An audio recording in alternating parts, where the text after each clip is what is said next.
Whānau no mai hoki mai e tū kahika tia. We thought we'd stand up for this one. Whānau, we're doing an uplifting Kiiwaha here to tell someone they're a champion. And in the reo or te ao Māori, we tell them he tino toki koe. He tino toki koe. Kōrero mai. Ka whai, kōrua, he tino toki koe. He tino toki koe. Ka whai, anō, one person, he tino. He tino toki koe. Ka whai. He tino toki koe. Ka whai, Jason's fella. Ka whai, tātou, he tino toki koe. Let's put some actions to it. I'll try and rock that light out. Here we go, whānau. Here we go. Boom. He tino toki koe. Ka whai, anō. Boom, boom.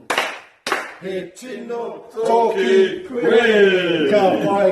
And you out there, you individuals, you're a tino toki koe.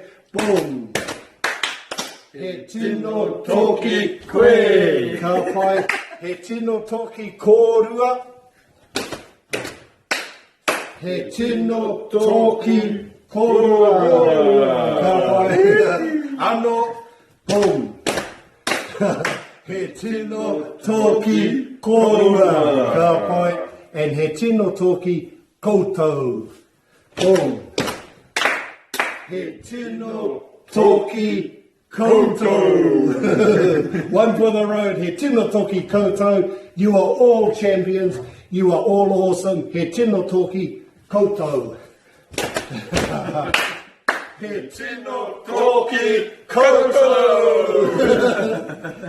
I'm going to go before we get the SAT or the riot squad turns up here at the play centre. Mauri ora, ka kite a pōpō, ko te rā apa, Kiianga.